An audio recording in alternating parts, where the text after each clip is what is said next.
Ako ang inyong Lolo Pael. At ako naman si Kabanong. At ito ang aming kwento.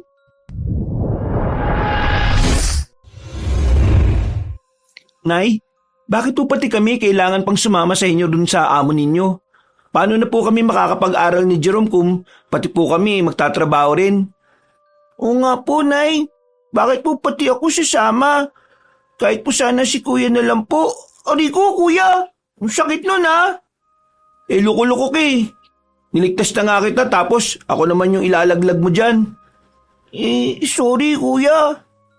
Nay, bakit di po kayo sumasagot? Sabihin niyo naman po kasi sa amin kung bakit. Maintindihan naman po namin kayo eh.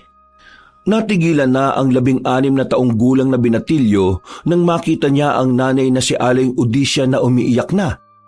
Dahil doon ay napabuntong hininga na lang siya habang ang bunsong kapatid niya ay nakatingin lang din sa ina. Parehong nakonsensya ang dalawang lalaki pagkakita sa reaksyon ng ina. Nay, ano po bang problema? Pasensya na talaga mga anak. Jerry, Jerome, simula kasi nang mamatay ang tatay Jeric nyo, nagkapatong-patong na ang utang ko kay Ma'am Jonalina dahil hindi ko mababayaran yon kahit tumanda pa ako at mamatay. Kaya naisip kong ipasok na lang muna kayo roon. Po, ano pong sabi ni Ma'am Jonalina? Wala naman siyang magagawa kundi pumayag. Kaya ngayon, Jerry, Jerome, kayo muna ang papalit sa akin. Ano pong ibig sabihin nun, Nay? Na kami lang muna ang papalit sa inyo? Meron akong sakit sa baga, anak. At hindi ako pinayagan ni Ma'am Jonalina na bumalik sa bahay nila hanggat hindi ako gumagaling. Pasensya na talaga, anak, kung kayo ang gagawin kong pamalit sa akin. Hindi ko naman to ginusto, mga anak eh. Naiintindihan ko naman po, Nay. Huwag na po kayong umiyak. Salamat sa iyo, anak. Kasama po ba talaga ako, Nay? Pasensya na, anak, pero kailangan mong tulungan ng Kuya Jerry mo ron. Magtulungan kayo ron para hindi kayo mahirapan hanggang sa makabalik ulit ako sa pagtatrabaho. Tungkol naman sa pag-aaral nyo, napag-usapan naman namin yun ni Ma'am Jonalina. Makakapag-aral pa rin naman kayo basta gagampanan nyo lang yung mga dapat gawin sa kanila. Sige po, Nay. Makinig kayo mabuti sa akin, Jerry, Jerome. Dahil sa mga utang na naiwan ng tatay nyo at ang utang ko na rin, kaya nagkasundo kami ni Ma'am Jonalina na walang bayad ang paninilbihan yung magkapatid. Okay lang ba sa inyo yon na hindi kayo makatanggap ng sahod? Ayos lang po sa akin yon, Nay. Basta mabayaran lang po natin yung utang nyo. Libre naman ang pagkain at pagtira nyo sa kanila, pati ang mga pangangailangan nyo lalo na sa pag-aaral. Ibibigay daw yun lahat ni Ma'am sa abot na makakaya niya. Pero yun na nga, hindi kayo sasahod. Kung makakapag-aral pa naman po kami, ayos lang din po yun, Nay. Sanay naman po ako na walang baon kapag napasok sa school eh. Salamat sa pag-unawa ninyo, mga anak. Huwag kayong mag-alala. Magpapagaling kagad ako para makabalik ako kagad sa pagtatrabaho. Huwag po kayong mag-alala sa amin doon ni Jerome, Nay. Pagbubutihin po namin yung trabaho namin hanggang sa makapagtrabaho po kayo ulit. May payo lang sana ako sa inyo, mga anak. Pakinggan niyo sana itong mga mabuti ha, itong sasabihin ko. Huwag na huwag niyong babaliwalain. Ano po yun, Nay? Una, huwag na huwag kayong susuway sa lahat ng utos ni Ma'am Jonalina. Kung minsan ay nagpupunta roon ng anak niyang si Sir John at ang asawa nun na si Ma'am Catalina. Kapag may inutos sila sa inyo, sundin niyo kagad ng naaayon sa sinasabi nila. Okay po, Nay. Naintindihan po naman namin ni Jerome yun. Pangalawa, huwag na huwag kayong papasok sa silid ni Ma'am Jonalina. Kahit na anong mangyari, nisubukang tumayo sa harap lang ng pintuan ng kwarto nun. Nakikiusap ako sa inyo. Huwag na huwag niyong gagawin yon. Lalo ka na, Jerome. Bakit po ko kagad, Nay? Alam ko kasi, anak, na malikot ang isip mo eh. At masyado ka pang curious sa mga bagay-bagay. Kaya nakikiusap ako sa iyo. Tandaan mo tong bilin ko na to, ha? Okay po, Nay. Promise po, susundin ko po ang mga sinasabi niyo. Magaling kung ganon. At ang panghuli mga anak, ito ang pinaka-importante sa lahat ng bilin ko. Kapag sumapit na ang 10:00 ng gabi, huwag na huwag kayong lalabas ng kwarto ninyo. Lo, bakit na naman po? Paano po kung maihi kami ni kuya ng madaling araw? May arenola dun sa kwarto nyo. Yun ang gagamitin nyo kahit pa madumi kayo sa madaling araw. Bago mag 10:00 ng hating gabi, dalhin nyo na sa kwarto nyo ang lahat ng mga kailangan nyo at huwag na kayong lalabas kahit na anong mangyari. Nakakuha niyo ba mga anak? Opo, Nay. Pero, Nay, pwede po ba naming malaman kung bakit bawal na kaming lumabas ng ganong oras? Hindi nyo nagugustuhin malaman mga anak. Pero kung makikinig kayo at susundin ang mga sinabi ko, mas makabubuti yun sa inyo. Mas mapapanatag ang loob ko at mas hindi ako mag-aalala at mapapadali ang paggaling ko. Kaya mga anak, pakiusap ko lang sa inyo na huwag niyong kakalimutan ang mga bilin ko ha. Opo, Nay, sige po. Jerry, sa'yo ko muna ipagkakatiwala ang kapatid mo si Jerome ha. Sige po, Nay, naintindihan ko po. Jerome, sundin mo palagi ang kuya mo ha. Magtulungan kayo palagi. Dahil wala ko ron, ang isa't isa lang ang sandalan nyo. At huwag na huwag kayong mag-aaway. Susundin nyo ang utos ng mga amo ninyo, lalo na ang mga bilin ko. Dahil ikakapahamak nyong dalawa kapag may binali kayo sa mga yon. Dahil sa mga sinabing yun ng ginang ay kinutuban kaagad ang magkapatid. Kaya nagdalawang isip pa sila nung una. Mabuti na lang ay napakiusapan pa sila ni Nanay Odesia na sumunod hanggang sa gumaling lang siya at makabalik sa pagtatrabaho sa bahay ng mga Apokalipso. Makalipas ang ilang araw, pagdating pa lang ni Jerry at Jerome sa tapat ng maganda subalit halatang may kalumaan ng bahay ng mga Apokalipso, kakaiba na kaagad ang kanilang pakiramdam. Sa bukana pa lang kasi ay ramdam na nila ang madilim na puwersang bumabalot sa loob ng bahay. Sinundan pa yun ng kakaibang alulong ng kung anong nilalang na parabang galing lang din mismo sa loob ng bakuran. Dahilan na rin upang mas lalong kilabutan si Jerome. Nagtago ang batang lalaki sa likuran ng kanyang kuya habang nakahawak sa damit noon at pasimpleng sumisilip-silip sa magarang bahay. Kuya, natatakot talaga ako. Huwag na po kaya tayong tumuloy. Umuwi na po tayo kay nanay, kuya. Masyado ka naman takot, Jerome eh. Para ka namang di lalaki niyan eh. Siya natatakot naman po talaga ako, kuya eh. Oo nga, nakakatakot nga yung itsura ng bahay nila, no? O di po ba? Sabi ko naman po sa inyo, kuya eh. Eh ano ka ba, Jerome? Nandito na tayo kaya isang tabi mo muna yung takot mo. Nandito naman ako eh at hindi kita iiwanan. Kaya huwag kang mag-alala, okay? Tsaka hindi ka ba naaawa kay nanay? Kapag hindi natin ito tinuloy, hindi makakapagbayad si nanay ng mga utang niya. Lalo lang mahirapan yun at makakasakit. Kaya habang nandito tayo, pagtiyagaan na lang muna natin. Ilang buwan lang naman to eh. Mga 6 na buwan at makakauwi na rin tayo. Kung si nanay nga nakatiis ng ilang taon sa ganitong lugar, tayo pa kaya na hindi pa aabot ng 1 taon? Naiisip ko rin naman po yun, kuya. Hindi ko lang po talaga maiwasang hindi matakot sa itsura ng bahay nila eh. Malaki nga, pero ang gara eh. Parang yung sa mga palabas na horror na napapanood ko. Hindi ka ba natatakot, kuya? Oo naman, siyempre. Natatakot din ako. Tinan mo nga yung tuhod ko oh. Sa totoo lang, nanginginig ako. Tinatapangan ko lang talaga para sa'yo at lalo na para kay nanay. Tsaka, naisip ko lang din, may mangyayari ba kung matatakot lang tayo? Isipin mo na lang din, Jerome, na para to kay nanay ah. Tara na nga sa loob.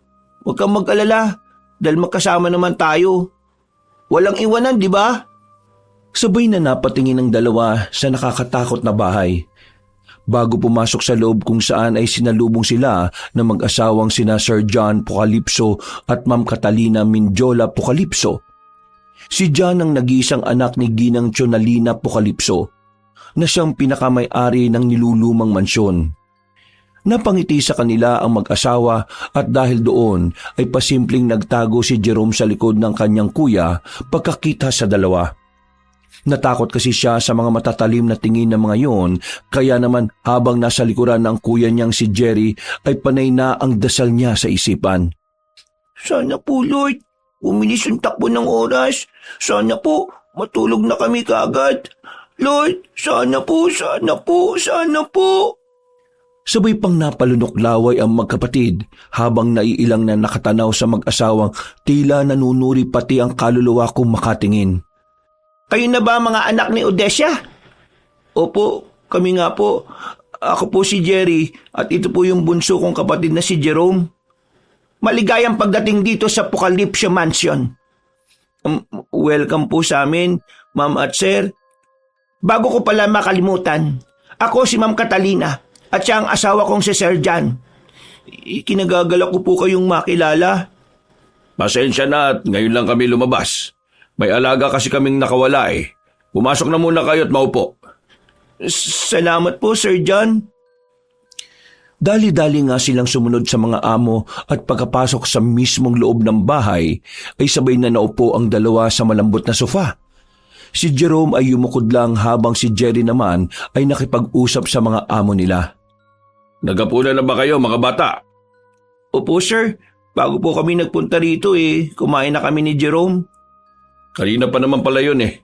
Kung ganoon, sumunod na muna kayo sa akin bago kayo samahan ng asawa ko sa dining room at sa magiging kwarto nyo.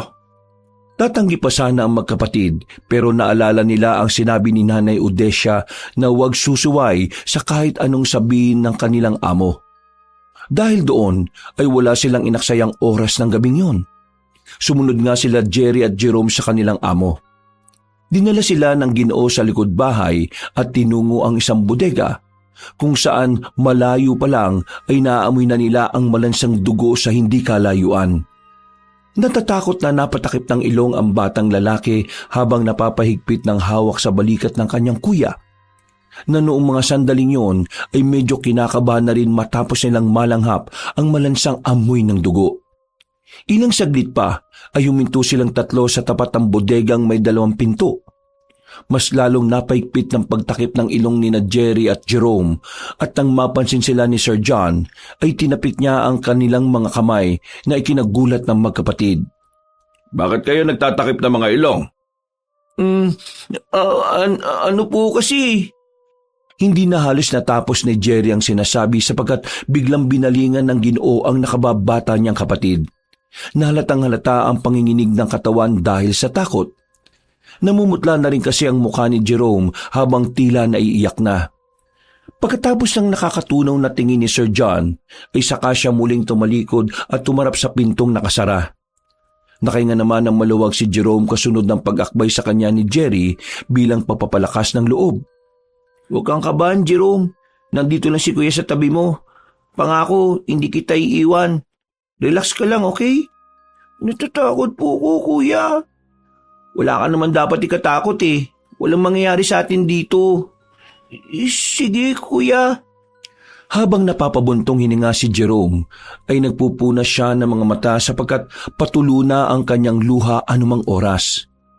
Ilang saglit pa ay marahan ang binuksan ni Sir John ng 2 pintong nakasara. Tinunghayan naman ito ng magkapatid kahit sa totoo lang ay punong-puno sila ng takot habang hinihintay kung ano ang bubungad sa kanila. Nang tuluyan na nga mabuksan ang pinto, ay mas lalong umalingasaw ang malansang dugo na sinabayan pa rin ng nakakasulasok na amoy. Tinisyon ni na Jerry at Jerome dahil baka magalit na naman ang amo nilang lalaki kapag nagtakip sila ng ilong. Dito sa bahay, madalas nasasayang ang mga karne dahil sira na ang palamigan ng bodega. Kailangan ko ngayon ng katulong sa pagtanggal ng mga to. Kung mapapansin nyo naman, ang baho na ng umaalingasaw na amoy ng karne. Kaya naintindihan ko kayo kanina kung bakit kayo nagtatakip ng ilong. Pero huwag kayong magtatampo kung tinapi ko mga kamay nyo ha. Sa tingin nyo, bakit ko yung ginawa? Bakit po nga, sir? Dahil gusto kong masanay kayo sa ganong klase ng amoy. Tingnan nyo ko. Hindi na ako nasusuka o nababahuan sa amoy. Parang natural na lang kaya dapat kayo rin. Ay nako, sige na nga at baka mahimatay pa kayo sa nabubulok at mabahong karne. Puntahan nyo na lang muna yung asawa ko sa sala ha. Magpahinga na muna kayo at bukas na natin ayusin tong bodega. Agaan nyo ng gising mga bata ha. Dahil ayaw ko lang tinatanghali ang gising dito sa bahay. Nagkakaintindihan ba tayo? Opo, Sir John. Next week pa naman ang simula ng klase nyo, di ba? Opo. Okay. Kung ganon, sige. Ngayong linggo na to ay magtatrabaho tayo dito sa loob ng bahay at sisimulan natin sa paglinis nitong bodega. Para sa susunod na linggo, wala na kayong masyadong gagawin at makakapag-focus na lang kayo sa pag-aaral. Salamat po, sir. Kumain na rin pala muna kayo ng hapunan. Dahil alam kong gutom pa kayo, tinitis nyo lang. Sige na, lakad na ron. Oh, ano pang iniintay nyo? Bakit nakatayo pa kayo riyan? Sabay na lang na tumango ang magkapatid na parang hindi pa rin makapaniwala sa kanilang nakita sa bodega. Dali-dali ngang bumalik ang dalawa sa kinaroroonan ni Ma'am Catalina para itanong kung saan ang tutulugan nilang silid. Pinakain muna sila ng ginang sa dining area at kinausap patungkol sa ilang bagay na dapat at hindi dapat gawin sa loob ng Pocalypso Mansion. Sinabi na nga rin sa kanila na may karamdaman din ngayon si Ma'am Chonalina kaya ngayon ay mas lalo silang pinagbabawalan na magpunta sa silid ng matandang ginang. Pagkatapos noon ay sinamahan na nga sila ng ginang papunta sa kanilang silid. Nagtaka naman ang dalawang magkapatid dahil sa halip na sa ibabang kwarto sila dalhin ay sa ikalawang palapag sila nagpunta. Magara rin ang kwarto talatang hindi ito tinutulugan ng isang kasambahay. Ipinapaalala ko lang mga iho. Malamang nasabi na rin naman siguro ng nanay nyo kapag hating gabi na, iwas-iwasan niya ng lumabas ng silid. Mawalang galang na po, ma'am. Pwede ko po bang matanong kung bakit bawal na kaming lumabas ng hating gabi na? Hindi ba nasabi ng nanay nyo sa inyo ang dahilan? Sorry po pero hindi po kasi. Ipinagbabawal ng lumabas ng kwarto kapag hating gabi dahil kung minsan kasi ay nakakawala ang alaga naming mabangis na hayop katulad ngayon. May sarili namang banyo ang kwarto nyo rito sa itaas, kaya hindi na kailangan lumabas pa kapag kumagat na ang dilim. Ano, may tanong pa ba kayo? Ikaw, Jerome, meron ka bang gustong itanong? Oh, wala po, Ma'am Catalina. Mainam naman kung ganon. Ma'am, huling tanong na po. Ano yan? Ma'am, ano po bang magiging trabaho namin? Kung ano lang ay pinag-uutos sa inyo. Bukod doon ay wala na kayong ibang gagawin. Hindi nyo rin kailangan maging mausisa at maging matanong palagi para hindi tayo nagkakaproblema. Naintindihan nyo ba? Opo, salamat po, ma'am. Dahil sa sinabing yun ng ginang ay muli na namang kinutuba ng magkapatid. Pakiramdam nila ay tila may kung anong misteryong tinatago ang pamilya ng Pocalypso. Pag-alis ng amo nilang babae, ay napakibit-balikat na lang si Jerry habang nakatingin sa nakababatang kapatid niyang abala na sa pagmamasid sa buong kwarto. Anong ginagawa mo, Jerome? Ayos ka lang ba? Di ka na ba kinakabahan dyan? Kinakabahan pa rin po, kuya, pero napansin ko lang po. Itong kwarto parang bakod na bakod. Tingnan niyo itong bintana, oh. Doble yung harang sa labas. Tapos, pansinin niyo po yung mga kalmot na yun sa salamin, oh, kuya. Kinakabahan talaga ako sa lugar na to. Parang gusto ko na lang pong umuwi. Dapat pala, ako na lang nagtrabaho rito. Baka kasi makasagabal pa yung takot na nararamdaman mo sa pagtatrabaho natin, Jerome. Grabe ka naman po sa akin, kuya. Napakamot ulo na lang si Jerry kasunod ng pagsara ng pinto. Pagkadaka ay nilapitan niya ang nakababatang kapatid at sinipat nga rin ang kung anong binubusisi nun. Sa totoo lang, kinakabahan din naman si Jerry lalo na nung makita nila ang bodegang puno ng mga karne ng iba't ibang klaseng hayop. Ang iba sa mga yon ay inaamag na. Pero sa kabilang banda ng kanyang isip ay isinantabi niya ito dahil kailangan nilang matulungan ng ina sa pagbabayad ng utang. Kaya nang makita niya ang mga kalmot sa dingding ng kinaroroonan nilang silid, pinilit niyang alisin ang namumuong takot sa kanilang magkapatid. Wala lang yan, Jerome. Di ba nga sabi nila Sir John at Ma'am Catalina, may sakit din ngayon yung mismong may-ari ng bahay na to, si Ma'am Chonalina. Kaya siguro ganito ang bahay nila. Tapos may alaga pa sila. Ano kaya yung alaga nilang mabangis na hayop na yun, no? Sa tingin mo, tigre ba yun o leon o panther o elepante? Grabe talaga kung magkaroon ng elepante dito, no? Basta kuya, hindi po talagang maganda kutob ko sa mansyon na to. Kapag po tuluyang gumaling si Nanay Odesya, hindi ko na po siya pagtatrabuhin sa lugar na to. Maghanap ako ng maayos na trabaho sa bayan natin habang nag-aaral. Mainam naman at naisip mo yan. Siyempre naman po, kuya. Hindi naman na umimik si Jerry. Naglakad na lang siya papunta sa malambot na kama at saka humiga. Pagkatapos noon ay seryoso niyang tiningnan ng kisame bago lingunin ulit ang nakababatang kapatid na patuloy sa pag-oobserba sa buong silid. Uy, matulog ka na dahil maaga pa tayong gigising bukas, no?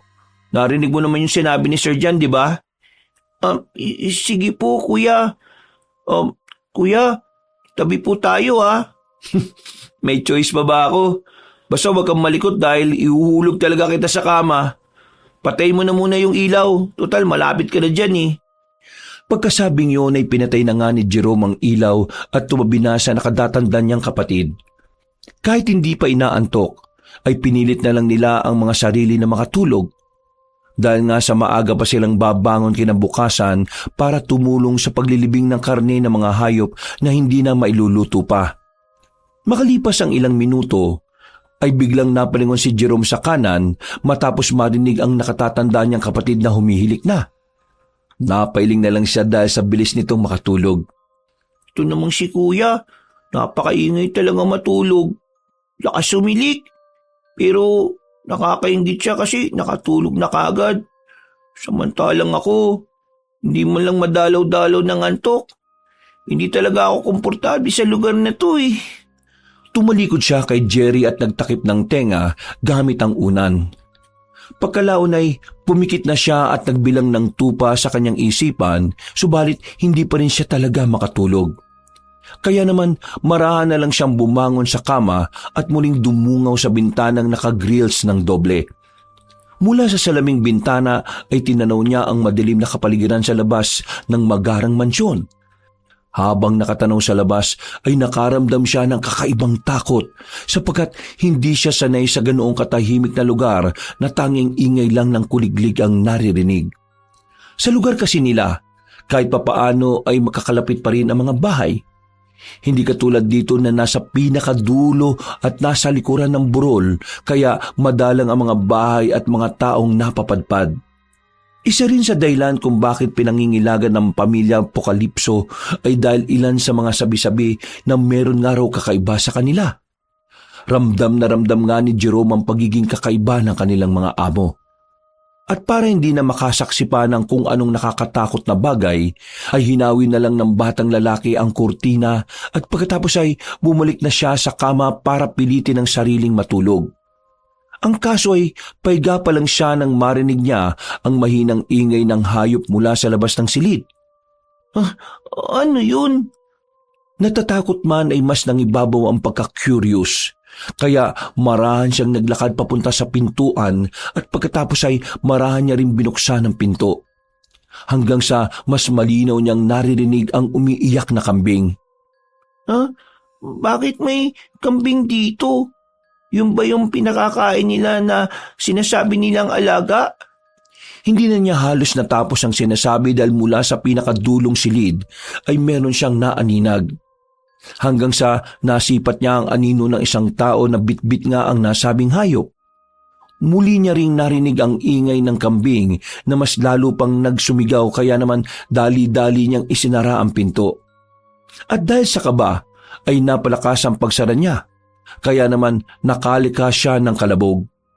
Naku po, napalakas yung ginawa kong pagsara ng pinto. Sa sobrang pagkataranta ay nagmamadali subalit maingat siyang tumakbo papunta sa kama at muling nahiga. Narinig niya kasi mula sa labas ang mabilis na yabag ng isang tao na parabang papunta sa kanilang silid. Habol hiningang pumikit si Jerome at napanggap na natutulog na. Kasunod noon ay dinig na dinig niya ang mahinang langit-ngit ng pinto ng kanilang silid na parabang merong nagbukas. Napadasal na lang siya sa isip habang malakas na kumakalabog ang kanyang dibdib. Matulog ka na kasi, Jerome. Matulog ka na, Jerome. Ay nako, makatulog na nga. Maya-maya pa Nang maramdaman niyang wala ng tao ay marahan niyang iminulat ang kanyang mga mata. At pagbaling ng tingin sa pintuan ay laking gulat niya dahil nakabukas na ang pinto ng kanilang kwarto. Ha? May nagbukas nga ng pinto. Hindi niya natapos ang sinasabi sapagkat nang mapabaling siya sa kanyang paanan ay doon niya nakita ang isang matandang babae. Namumula ang mga mata nito at matalim kung makatingin. Nakasimangot din at sabog-sabog ang kulot na buhok. Otomatikong nagtayuan ang balahibo niya sa katawan dahil sa nerbiyos. Para ring may mga nagkakarirahang daga sa kanyang puso dahil sa bilis ng paggabog nito. Hindi na nga niya napigil ang sarili dahil sa sobrang pagkasindak. Kuya Jerry, may alimaw! Kuya Jerry, gising po! Dahil sa lakas ng pagsigaw ni Jerome ay napabalikwas ng bangon si Kuya Jerry na nagulat din matapos makita matandang babae na nasa harapan nila. Ilang saglit pa nga ay nagtungo na rin doon ang mag-asawang John at Catalina. Nang makita nila ang matanda na nakatayo sa paanan ng magkapatid ay tila natatarantang nilapitan ni Ma'am Catalina ang matandang babae at inakayon. Halika na ma, doon po tayo sa kwarto nyo. Sinabi ko naman sa inyong huwag kayong lalabas eh. Habang sinusundan ng magkapatid ng tingin ng nasabing matanda ay kabado pa rin sila. Naisip kasi nilang multo o aswang ang matanda na bigla na lang pumasok sa kanilang silid. Siya nga pala may-ari nitong lumang mansyon. Si Ma'am Chonalina nyo, ang mama ko. Siya po pala yun, sir. Akala ko po may sakit siya. May sakit nga siya. Sakit ng katandaan kaya ganyan. Pumapasok-pasok na lang din sa kwarto ng ibang tao. Mabuti nga't hindi nakawala yung mga alaga naming hayop dahil kung hindi, baka may nalapa yon. Po? Kalimutan nyo na yung sinabi ko. Pagpasensya nyo na yung pagpasok niya rito na walang paalam. Mahilig na kasi talagang tumakas si mama at maggala-gala. Kaya ugaliin yung maglak ng pinto ha kapag matutulog na kayo. Opo sir, naintindihan ko po at pasensya na po. O sige na, matulog na ulit kayo. Ating gabi na rin Basta bukas, 6:00 pa lang ng umaga, gising na dapat kayo ha, para tulungan niyo ako sa bodega. Opo, sir. Nung umalis na si Sir John, ay kaagad na inilak ni Jerry ang pinto at dali-daling tumabi sa nakakabata niyang kabatid. Binuksan mo yung pinto, no? Maming ka, Jerome. Huwag kang magsisinungaling sa akin, ha? Kilala kita kapag hindi ka nagsasabi ng totoo. Opo, kuya. Pasensya na po talaga kung nakalimutan kong ikandado ulit. Jerome naman. Teka, huwag mong sabihin na nagtangka ka lumabas ng kwarto. Di ba ang bilin sa atin ni nanay at ng mga amo natin na huwag lalabas ng kwarto kapag ating gabi na? Ang tigas naman ng ulo mo. Paano kung nahuli ka ng mga amo natin? Di napalayas tayo kagad nang wala sa oras. Paano pa makakabayad ng utang si Nanay Odesia kung mangyari yun? Hindi po ako lumabas, kuya. Sumilip lang po ako. Promise po, cross my heart, double-double. Anong sinilip mo sa labas? May magandang tanawin ba doon? Ano po kasi, kuya? Nakadinig ako ng umiiyak na kambing. Naisip ko lang po na baka yung po pinakakain nila na sinasabi nilang alaga. Katulad ng sinabi ng mga amo natin, sumunod na lang tayo. At wag nang maging mausisa para wala na mangyaring gulo at di na maulit to, Jerome. Diyos ko naman unang gabi pa lang natin dito, nagpapasaway ka na. Narinig mo yung sinabi ni Sir John kanina Kung nakawala yung alaga nilang hayop na mabangis at pumasok dito, di pareho tayong nalapa. Naisip mo ba kapag nangyari yon? Bibigyan pa natin sila ng sakit ng ulo lalong-lalo na si nanay. Hindi mo iniisip yung mga ginagawa mo? Ay nako, kung alam ko lang talaga, dapat ako na lang nagpunta rito. Binantayan mo na lang si Nanay Odesia doon sa bahay. Sorry po, kuya. Napabuntong hininga na lang ng malalim si Jerry habang dismayadong pinagmamasdan si Jerome. Nang makita niyang tila naiyak na ang nakababatang kapatid, ay binawi na lang din niya ang mga sinabi. Naalala niya kasi ang sinabi ng kanilang ina na huwag mag-away at palaging magtulungan para hindi sila magkaproblema sa mansyon. Pasensya na sa mga sinabi ko. Sige na, matulog na nga tayo.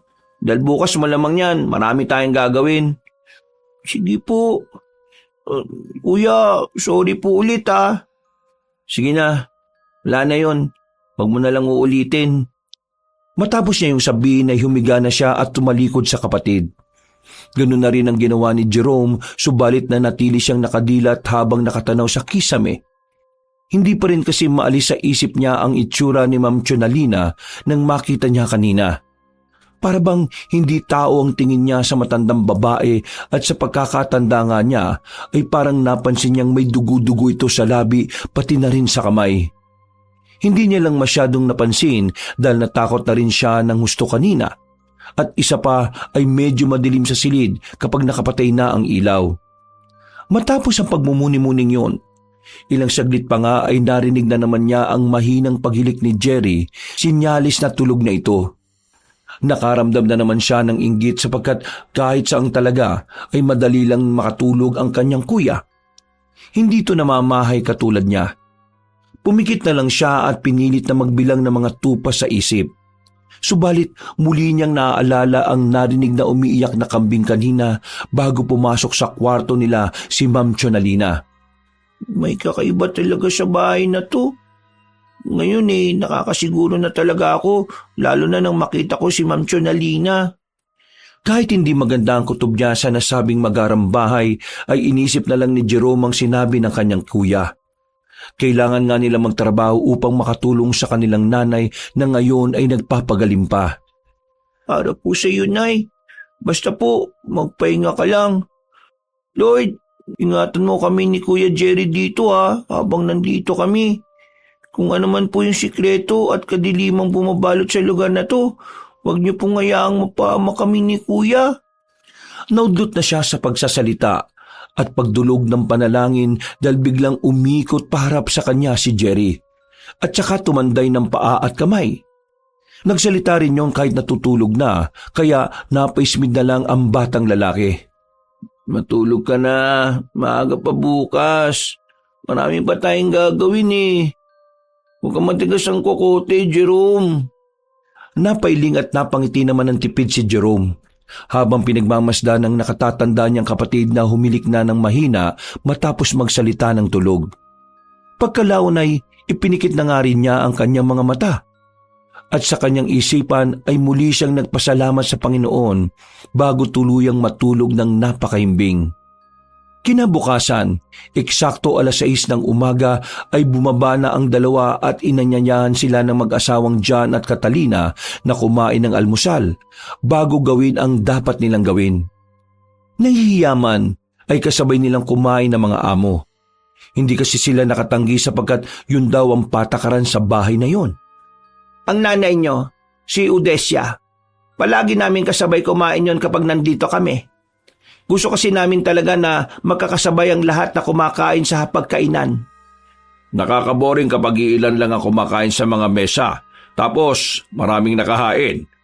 Kaya kung maraming pagkain, marami rin dapat ang kakain. Tama. Nagkatinginan ng magkapatid dahil sa mga sinabing yon ng kanilang mga amo. Sa kabilang banda naman ng isip ni Jerome ay parang iba ang pakiramdam niya. Para bang may napapansin siyang kakaiba o mali na hindi niya rin matukoy kung ano. Dahil doon ay gumana na naman ang muwang niyang isipan at walang ano-ano ay napatanong siya sa mag-asawa. Bakit po pala hindi natin kasabay si Ma'am Chonalina? Tsaka po, ano po bang alaga niyo na nakakawala? Nasaan na po yung mga yon, Ma'am at Sir? Jerome, bakit ka nagtatanong ng ganyan? Mayos ka nga.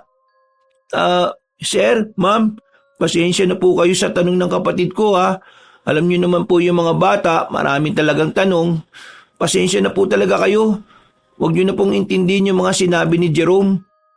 Hindi na halos na ituloy ng binatilyo ang huling salita sapagkat narinig niya kung paanong ibagsak ni Sir John ang kutsarang hawak. Para bang nagalit ito sa tanong ni Jerome. Dahil doon ay pasimpleng sinamaan ni Jerry ng tingin ng nakababatang kapatid na napayuko na lang at napasubo ng kinakain nito. Hindi naman na umimik si Sir John. Nagpatuloy lang siya sa pagkain hanggang sa magsalita na nga si Ma'am Catalina. Ano ang sinabi ko sa inyo kagabi na isa sa dapat niyong tandaan? Bawal ang ano sa bahay na ito? Nagkatinginan ulit si Jerry at Jerome at parang naiilang sila na kung ano ang isasagot. Kaya naman biglang tumalim ang tingin ng ginang. Kasunod noon ay bigla nitong kinalbog ng malakas ang mesa dahilan para kabahan ang magkapatid. Hindi ba't sinabi ko na bawal ang mag-usisa? Bawal ang puro tanong sa bahay na ito! Napalunok laway ang magkapatid dahil sa biglang pagtaas ng boses ng amo nilang babae. Tumigil din sila sa pagkain at napayuko na lang habang pinakikiramdaman ng paligid. At sa isip ni Jerome ay ang laging pagsisisi na naman ang nangyayari dahil nagtanong pa siya ng kung ano-ano sa mga amo. Sagot! Nahintatakotang tumango ang dalawa na tila nawalan na ng gana sa pag-aalmusal. At dahil sa takot na baka may kung anong gawin sa kanila o di kaya ay maparusahan, kaya naman naglakas loob na lang si Jerry na makiusap. Sir, ma'am, pasensya na po kayo sa kapatid ko. Hindi na po mauulit. Pangako po. Sorry po talaga, ma'am, sir. Hindi na po talaga ito mauulit. Hindi na talaga mauulit! Tama na yan, Catalina. Jerry, Jerome, magpatuloy na kayo sa pagkain at mauna na ako sa bodega para simulan ang paglalabas ng mga nasirang karne. Sumunod na lang kayo ron, ha? Kinakausap kayo ni sir niya. Sumagot kaya! Opo, sir. Susunod na po kami. Matapos uminom ng tubig ay kaagad tumayo ang Ginoo at naglakad palabas sa dining area. Naiwan naman na naiilang ang magkapatid matapos ang nangyari. Hindi nila alam ang ikikilos na mga oras na yon. Sige na, ituloy niyo na ang pagkain niyo katulad ng sinabi ni John. Pasensya na kayo kung napagtaasan ko kayo ng boses kanina.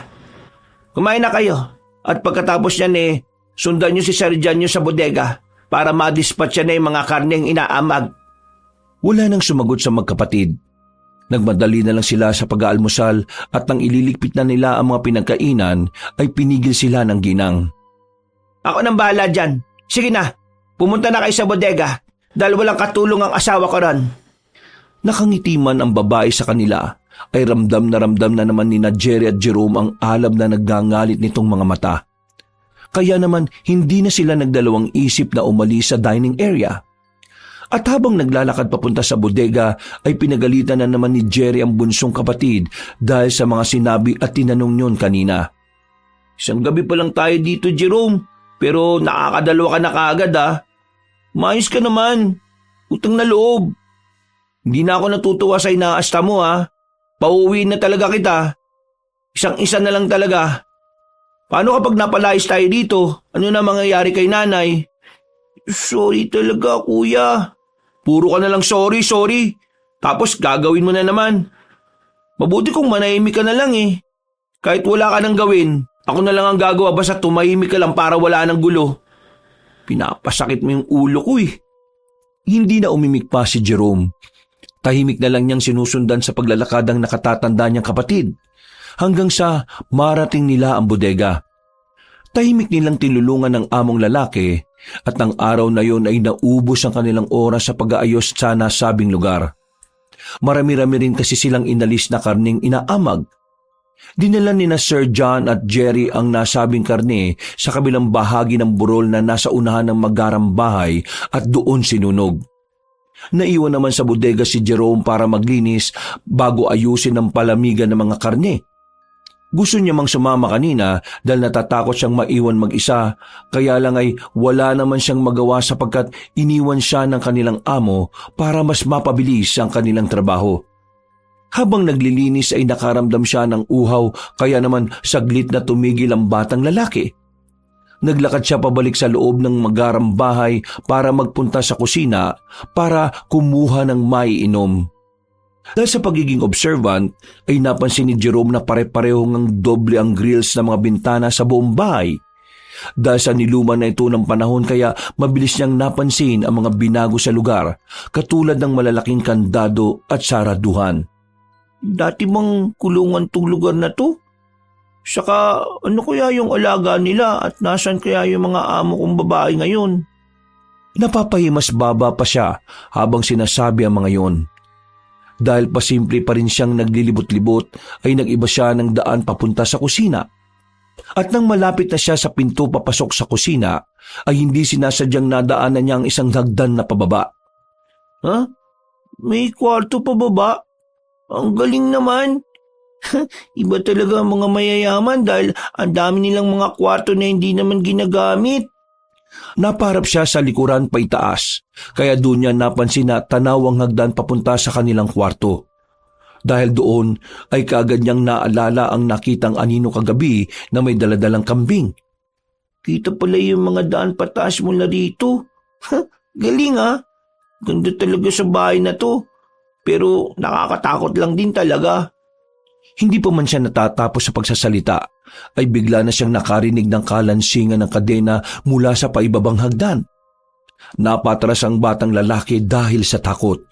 Subalit sa kabilang banda ng kanyang utak, naroon na naman ang kuryosidad na malaman kung saan o kanino nang gagaling ang tunog ng kadena. Nagpalinga-linga siya sa paligid bago muling humarap sa paibabang hagdan. Nang hahakbang na siya ay muli namang sumagi sa isip niya ang mga sinabi ni Kuya Jerry niya kanina. Isang gabi pa lang tayo dito, Jerome ha. Pero nakakadalawa ka na kagad. Umayos ka naman, utang na loob. Di na ako natutuwa sa inaasta mo ha. Papauwiin na talaga kita. Isang-isa na lang talaga. Paano kapag napalayas tayo dito? Ano na mangyayari kay nanay? Matapos maisip ang mga yon, ay napahimas batok na lang siya at muling umatras. Kukuha lang talaga ako ng tubig eh. Tapos babalik na ako sa paglilinis. Hindi pa niya natatapos sa mga sinasabi nang bigla na naman niyang narinig ang kalansing ng kadena mula sa basement. Mas malakas ito kaysa sa nauna. At bukod doon, meron na rin siyang naririnig na boses na parang mahinang gumagaralgal. Nang desidido na siyang bumaba para makita kung anong sikretong dapat malaman sa basement, ay saka naman niya narinig ang sasakyan kung saan nakasakay sina Sir John at Kuya Jerry. Dahil doon ay dali-dali siyang tumakbo papunta sa kusina at pagkatapos ay kumuha ng maliit na pitsyel saka nagmamadaling dinala sa bodega.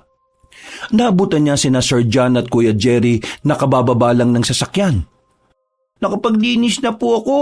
Alos nakalahati ko na po, Sir John. Kumuha lang po ako ng may inom na tubig. Hoy sige, magtrabaho na kayo. Dapat matapos nyo yan ngayong araw Dahil bukas may magdadala naman ng mga panibagong karne rito. Malayo sa kabiasnan tong lugar natin kaya nag-iimbak tayo ng mga pagkain. Jerry, yung mga biling ko sa iyo Ikaw na bahala magsabi dyan sa kapatid mo. Opo, sir. O siya, maiwan ko na kayo dyan. Pagkatapos noon ay tiningnan lang ng Ginoo si Jerome bago pumasok sa loob ng bahay para maglinis ng katawan. Nagpatuloy naman ang magkapatid sa paglilinis ng nasabing bodega. At dahil sa katahimikang bumabalot ay naglaro na naman sa isip ng batang lalaki ang mga narinig kanina sa basement. Nilingon niya si Kuya Jerry pero tila abala naman yon na alam niya ring galit pa sa kanya. Pero hindi na talaga niya natiis na ikwento ang mga bagong nadiskubre. Kuya, ano na naman? Ano po kasi kuya may nakita akong basement kanina malapit sa kusina. Ay nako, ayaw ko na marinig kung ano yan. Kung ano yung nakita mo, narinig ko nalaman mo, sarilinin mo na lang at magtrabaho ka na lang. Kung ayaw mo na, sabihin mo na lang sa akin para maipaalam kita sa mga amo natin na pauwi na kita. Hindi na nga umimik si Jerome. Malungkot na lang siyang tumulong sa kapatid na malamig na rin ang pakikitungo sa kanya. Mabilis na lumipas ang oras. Eksakto 8:00 ng gabi nang tuluyan silang matapos sa paglilinis.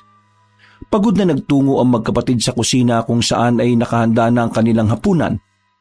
Wala na roon si Sir John dahil ayon sa asawa nito ay nagpapahinga na yon at nahihimbing na sa pagtulog. Maiwan ko na rin kayo rito. Dapat bago mag 9:00 ng gabi tapos na dapat kayo rito at nakapasok na sa kwarto ninyo. Iwan nyo na lang ang mga napagkainan at wag nang linisan pa. Naintindihan nyo ba ako o kailangan ko pang ulitin? Naintindihan na po namin, ma'am. Hindi na po kailangang ulitin. Salamat po. Mabuti naman kung ganon. Sige na, aalis na ako. Bilisan nyo na dyan, ha? Opo.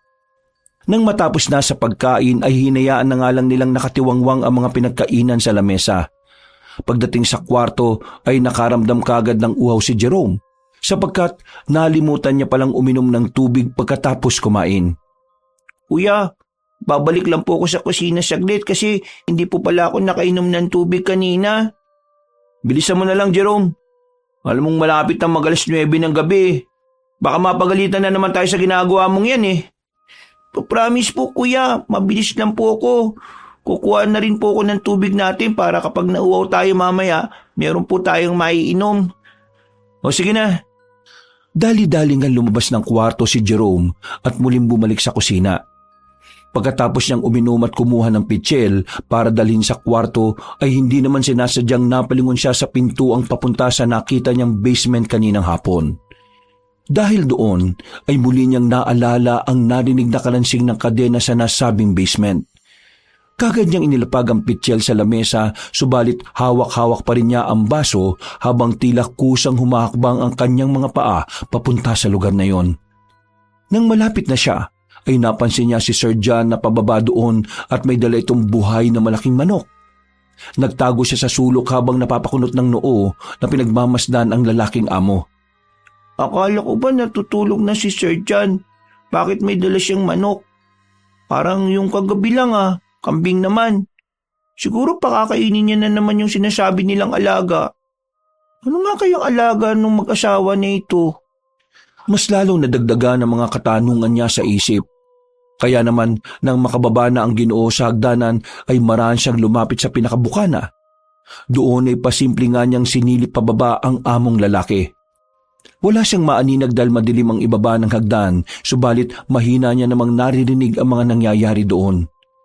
Muli na namang kumalansing ang mga kadena katulad ng narinig niya kaninang hapon. Pagkatapos noon ay nakarinig siya ng iyak ng tila isang matandang babae na parang nakikiusap. Ha? May iba pa bang tao dito bukod sa amin? Ito ba yung sinasabi nila, sir, na alaga nila? Bakit parang tao yung naririnig ko at hindi naman hayop? Ilang saglit pa ay narinig na nga niya ang pagsigaw ng manok hanggang sa para na tong nakakawag at nahihirapan. Hindi nagtagal ay bigla na lang nawala ang ingay ng manok at napalitan yon ng nakakatakot na alulong at ungol.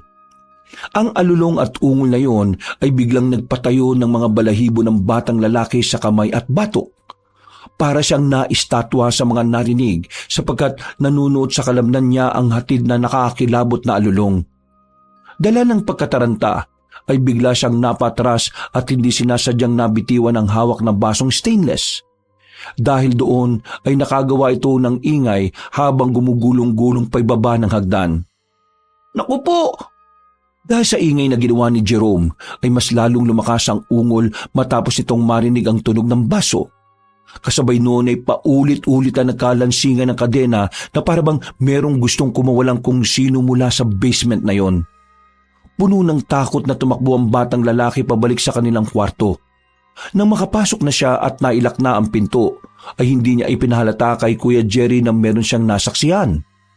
Oh, natagal lang kaya ata. Eksaktong alas 9 na Teka, nasaan na yung tubig? Sabi mo kanina magdadala ka, di ba? Hindi kaagad nakaimik si Jerome dahil kinokontrol pa niya ang paghinga.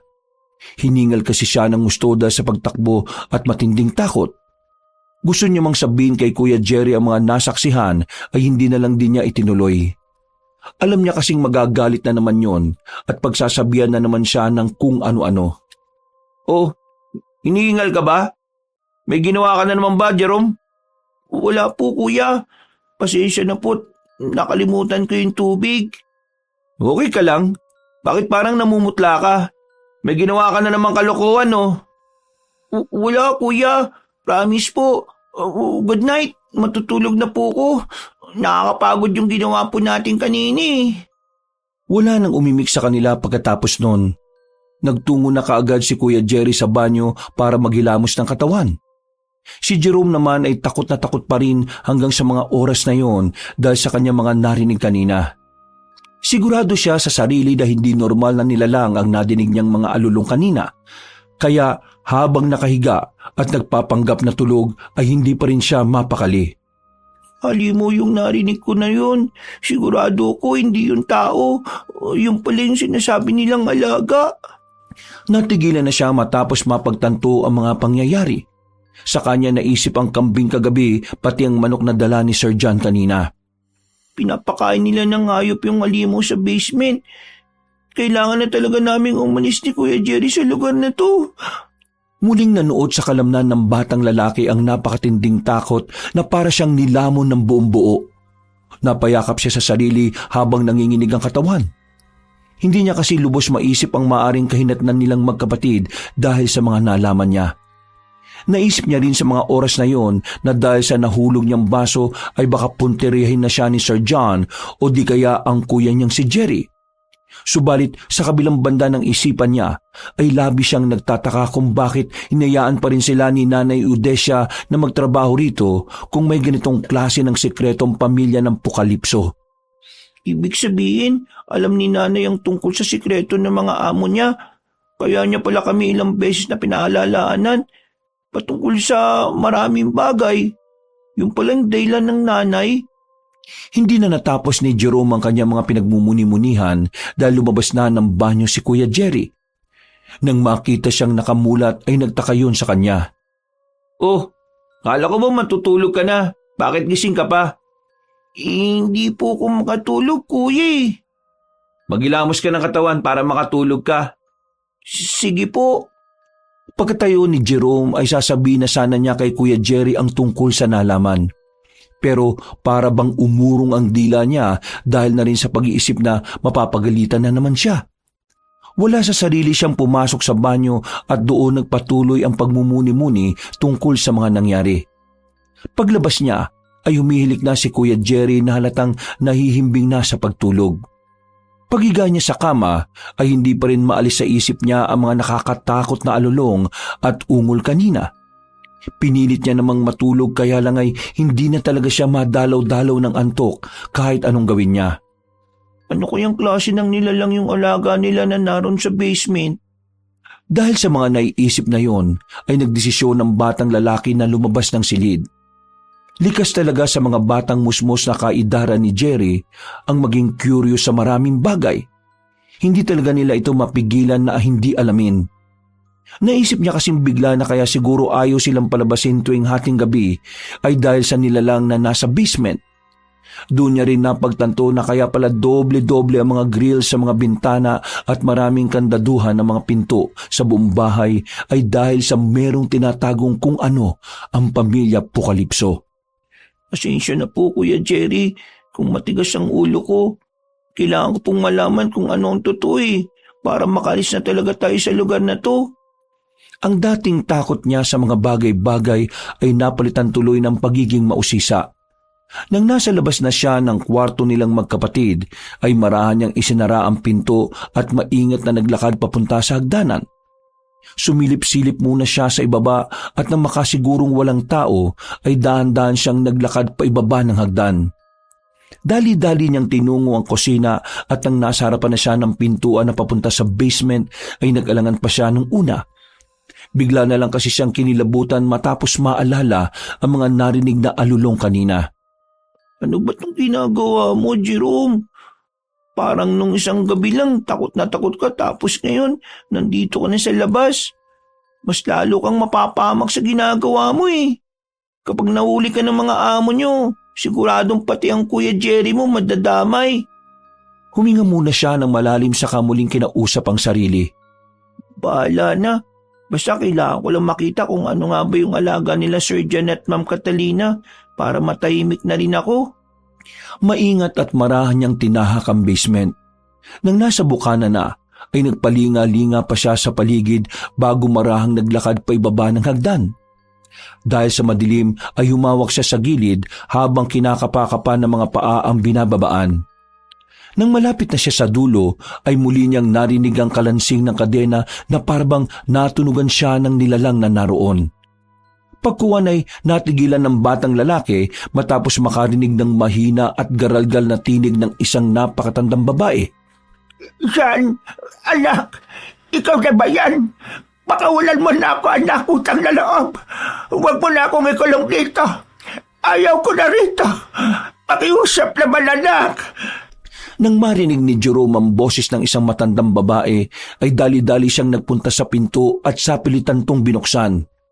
Nang magtagumpay siya na mabuksan ito, ay doon na nga tumambad sa kanyang paningin si Ginang Chonalina na nakakadena ang mga paa at kamay, pati na rin ang leeg. Ang matandang ginang na nagpunta sa kwarto nila ni Kuya Jerry nung unang gabi nila sa magarang bahay na yon ay nasa harapan niya na ngayon. Tila hirap na hirap yon dahil sa pagkakapit sa lugar na yon at pagkakatanikala. Hindi makapaniwala ang batang lalaki sa kanyang nakita. Kaya sa halip na takot ang maramdaman niya, ay bigla siyang naawa sa kalagayan ng matandang babae. Ginang Chonalina, bakit po kayo nakakadena at nakakulong dito? Tay, tulungan mo ako, Tay. Tinali at ikinulong ako rito ni Jan dahil ayaw niya akong alagaan. Matanda na ako at mahina na rin, kaya naman wala na akong pakinabang sa kanila. Noong isang gabi, nakatakas ako at nagpunta sa kwarto ninyo para humingi ng tulong. Ang kaso nga lang ay naunahan nila ako. Tulungan mo ko, Tay. Pinahihirapan nila ako at pinakakain ng mga buhay na hayop dahil hayop na lang din ang tingin nila sa akin. Pakiusap po, Tay. Tulungan mo naman akong makawala rito. Totoo po ba yung sinasabi niyo, Ginang Chonalina? Yung bodega nila sa likod ng bahay, hindi yung totoong karne ng hayop. Tao yon na pinatay nila Jan at Catalina. Yun ang pinapakain nila, kaya gusto nilang makakasabay ang lahat sa hapagkainan.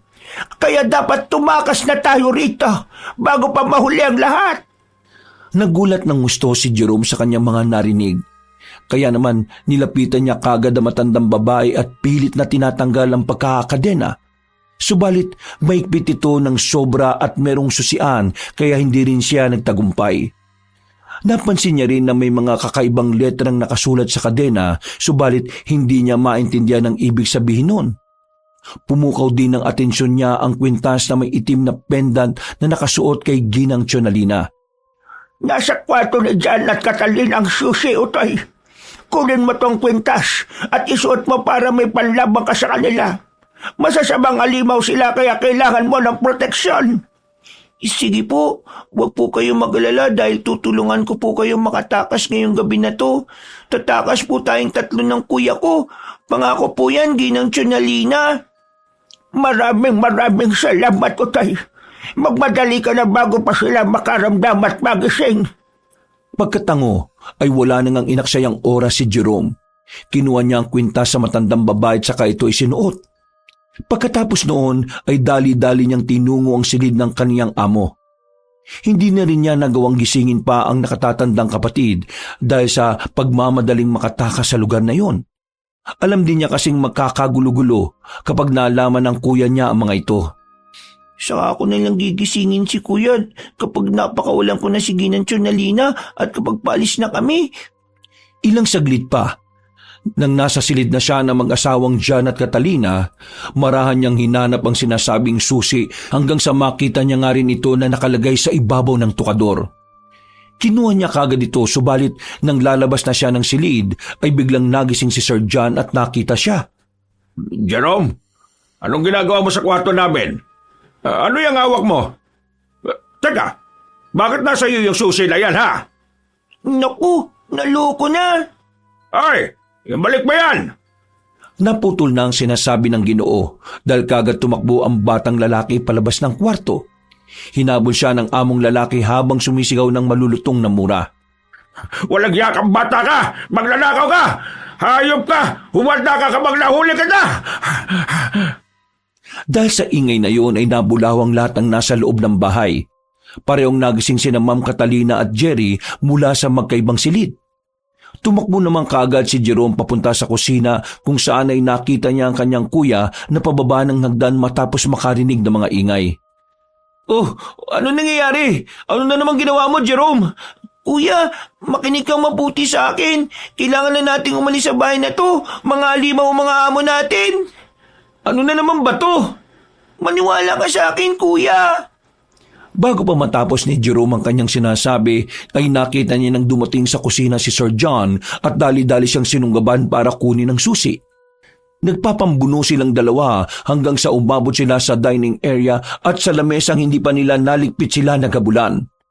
Kuya Jerry, tulong po! Bilisan mo, kuya! Tulungan mo po ako! Dahil sa taranta ni Kuya Jerry ay napatakbo na lang siya sa kinaroroonan ng dalawang nagpapambuno. Hanggang sa natigilan lang silang lahat matapos makarinig ng malakas na putok ng baril. Nang mapatingin ng tatlong lalaki sa bukana ng kusina, ay nakita nila si Ma'am Catalina na galit ang pagmumuka. Tumigil kang hayop na bata ka! Dahil kung hindi, papuputokan na talaga kita! Hindi ako nagbibiro! Kaya umayos ka! Sige, subukan nyo! Kundi tutusok ko itong tinidor sa liig ng alimaw mong asawa! Doon nga lang nila napagtanto na nakapasan si Jerome kay Sir John at nakatutok ang tinidor sa kanyang leeg. Hindi tuloy makaubra ang Ginoo dahil ramdam din niyang gagawin ng batang lalaki ang sinasabi niya. Wala namang naiintindihan si Jerry sa mga nangyayari, kaya naguguluhan siyang lumapit sa nakababatang kapatid para awatin yon sa ginagawa. Ano tong ginagawa mo, Jerome? Bakit mo tinututukan ng tinidor ang amo natin sa leeg? Si Sir John yan, Jerome. Nahibang ka na ba? Kuya, mga limaw sila. Hindi karne ang mga nandun, kundi mga patay na taong biktima nila. Yung sinasabi nilang alaga nila, hindi yung mabangis na hayop, kundi ang mismong nanay nitong si Sir John at ginang Chanalina. Nakita ko siya na nakakulong ngayon sa basement. Ano? Naguguluhan ako. Bakit di niyo sabihin ng totoo? Magsalita kayo, Ma'am Catalina. Dahil kung hindi, tutusukin ko sa liktong asawa niyo. Hindi mo kami naintindihan, bata. Tumigil na kayo sa mga kasinungalingan nyo, mga alimaw! Nasabi na sa akin ni Ginang Chonalina nung bumaba ako kanina sa basement. Nakita ko siya doon na naghihirap at nang sasamahan yung mag-asawa para ikadena siya at ikulong. Bitiwan mo yung baril mong yan kung ayaw mong itusok ko to sa liig ng asawa mo. Iagis mo rito ng marahan kay Kuya Jerry ang baril. Bilisan nyo! Dahil sa takot, ginawa nga ni Ma'am Catalina ang sinabi ni Jerome. Kinuha naman ni Kuya Jerry ang nasabing baril. Akin na yan, kuya! Nang iabot ni Kuya Jerry ang baril sa nakababatang kapatid, ay kaagad namang itinulak ni Jerome palayo si Sir John at saka itinutok sa mag-asawa ang nasabing baril. Jerome, ano ba nangyayari sa'yo? Itigil mo na tong kalokohan mo! Kuya, maniwala po kayo sa akin. Nagsasabi po ako ng totoo. Para maniwala ka po talaga, kunin mo itong susi at pumunta ka sa basement. Makikita mo po yung nakakaawang kalagayan ni Ginang Chanalina. Jerome, ano ba itong ginagawa mo? Mapapahamak eh. Huwag ka pong mag-alala sa akin, kuya. Dahil hindi po ako magagalaw ng mga limaw na to dahil pinasuot sa akin ni Ginang Chanalina itong pendat na panlaban daw sa kanila. Nang makita ni Sir John at Ma'am Catalina ang nasabing pendant, ay mas lalo silang nag-alala. Hindi mo alam ang ginagawa mo, Jerome. Makinig ka mabuti. Kayo po makinig sa akin na mabuti. Huwag kayong aalis dyan sa pwesto nyo, ha? Dahil po, hindi ako magdadalawang isip na bariling kayo. Jerry, nagkakamali ang kapatid mo. Pigilan mo siya. Kayo ang tumigil. Nagpaputok na nga ng baril si Jerome, pero mabuti na lang ay walang tinamaan. Napatras lang ang mag-asawa at pagkatapos noon ay hinagis na nga ng batang lalaki ang susi sa Kuya Jerry niya. Sa basement, kuya, para po malaman mo rin ang totoo. Dahil na rin sa pagkalito at takot, kaya dali-daling umalis ang kanyang kuya at nagtungo na nga sa nasabing basement. Pagkatapos noon ay sa kanya hinarap ang mag-asawa habang patuloy pa rin na nakatutok sa mga to ang baril. Kahit punong-puno ng pangamba ay determinado pa rin si Jerome na makaalis. Sa isip niya ay kahit anong mangyari ay tatakas at tatakas sila sa lugar na yon. Huwag po kayong lalapit. Kapag gumalaw po kayo, papuputukin ko po ulit tong baril. Hindi mo alam ang sinasabi mo. Parang katulad ng hindi mo alam sa paggamit ng baril na yan. Hindi na natapos ang Ginoo ang kanyang sinasabi dahil biglang pumutok ang baril at tinamaan siya sa balikat. Napasigaw naman ang ginang habang inaakay ang kanyang asawa na napahandusay. Sinabihan na po kita, Sir John, pero nagmamatigas ka rin po eh. Hindi mo alam ang mga ginagawa mo, Jerome. Tanggalin mo ang suot mong kwintas bago ka pa lamunin ang kasamaan yan. Manahimik po kayo. Baka gusto niyo pong ikaw ang sumunod. Ipapahamak mo tayong lahat. Ikaw ang papatay sa ating lahat. Wala kang kaalam-alam sa mga nangyayari. Hindi mo dapat to ginagawa. Hindi ka dapat nagpapauto sa kanya. Natigil na nga sa pagsasalita si Ma'am Catalina sapagkat mula sa basement ay nakarinig sila ng malakas na hiyaw galing kay Kuya Jerry. Dahil doon ay napatakbo si Jerome sa pintuan kung saan tanaw ang daan papunta sa basement. Mula sa bukana ng hagdan paibaba ay kitang-kita ng dalawa niyang mga mata ang nakatatanda niyang kapatid. Kuya, ano po nangyari? Jerome, takbo na! Bilisan mo na! Ganun na lang ang gulat ng batang lalaki na makita ang Kuya Jerry niya na sumusuka ng dugo. Tila nag-aagaw buhay na yon habang mabagal na tumatakbo palapit sa kanya. Jerome, tulong! Bago pa natapos ang binata ang kanyang sinasabi ay humandusay na siya sa sahig kasunod ng pagtalsik ng mga dugo galing sa tila nagkabutas-butas niyang katawan. Hindi alam ni Jerome ang magiging reaksyon matapos yan makita. Para siyang pinagsakluban ng langit at lupa matapos masaksihan ng pagkamatay ng nakatatanda niyang kapatid. At mula sa likuran ng nakahandusay na katawan ni Kuya Jerry ay unti-unti niyang nasilayan ng isang matanda na naliligo sa dugo. Nanlilisik ang mga mata nitong tila nagbabaga. Ang mga buhok nitong kulot-kulot ay parabang may buhay na kumakaway-kaway pa. Matutulis din ang tenga nito na kasing tulis ng mga pangil at kukong mahaba. Tinapakan nito ang kaawa-awang bangkay ni Kuya Jerry at pagkatapos ay ngumitito na abot tenga. Maraming salamat sa iyo, Otoy. Dahil sa iyo nakatikim na naman ako ng sariwang dugo at karne ng tao. Maswerte ako dahil napakabata ng una kong natikman sa tagal ng panahon. Salamat talaga sa iyo, Jerome. Pagkatapos yung sabi na matandang babae ay bigla nitong tinusok ng mahabang kuko ang nakahandusay na bangkay ni Kuya Jerry. Natulala naman si Jerome sa kanyang nakita. Hindi na niya alam ang magiging reaksyon dahil sa mga nasaksihan. Para siyang naging lutang sa mga pangyayari sapagkat hindi niya inaasahan yon. Doon niya lang naisip na tama nga sina Sir John at Ma'am Catalina na mali ang kanyang ginawa. Nang higitin na matandang aswang ang kuko niya ay sumirit na naman ang napakaraming dugo at may naiwan pang ilang laman sa kanyang kuko na siya naman niyang dinila-dilaan. Mabuti na lang talaga at nakita mo ako sa basement.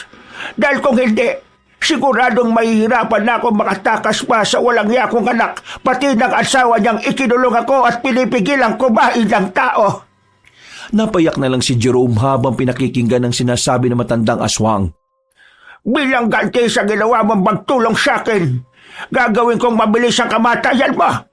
Hindi katulad dito sa kapatid mong pinahirapan ko kanina ng gusto. Matapos niya akong mapakawalan. Pagkatapos yung sabi ng matandang aswang ay biglang sumeryoso ang pagmumukha nito.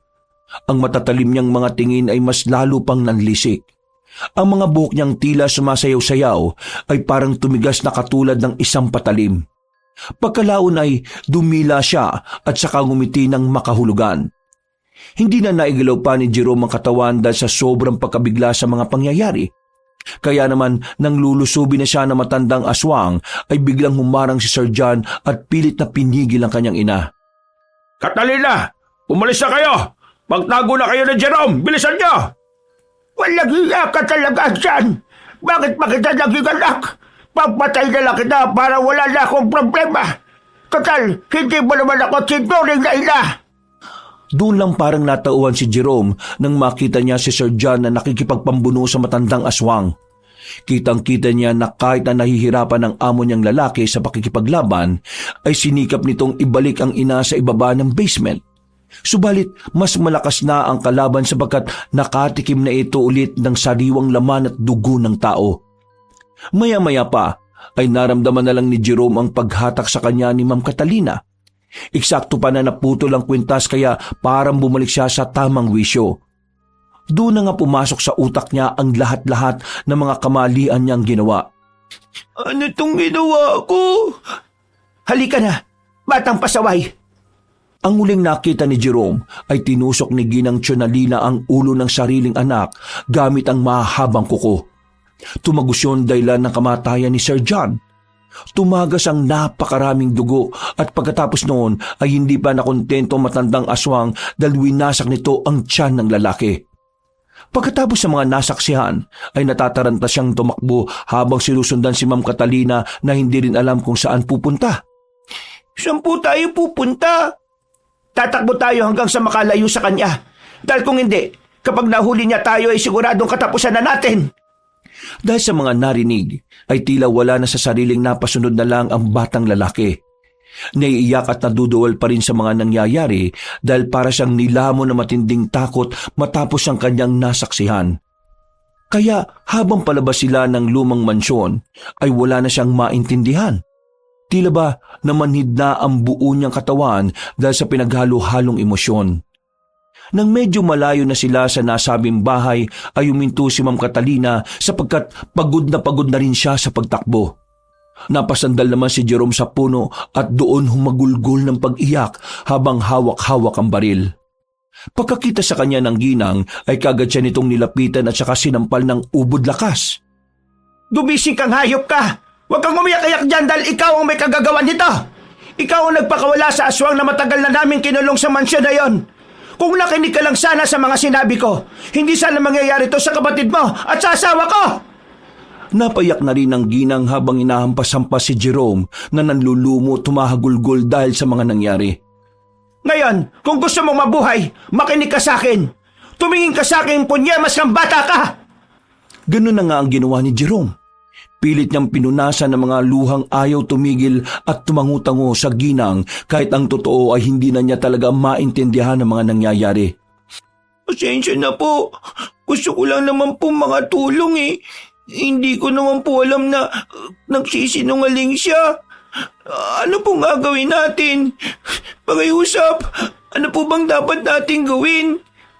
Huminga muna ng malalim si Ma'am Catalina at pagkatapos ay muli niyang nilapitan ng binatilyo sa hinawakan sa magkabilang balikat bago magsalita. Ikaw lang ang may gagawin at hindi ako. Kaya makinig ka mabuti, Jerome. Po, paano ako lang po? Tumakbo ka lang ng tumakbo hanggang sa makalagpas ka sa burol.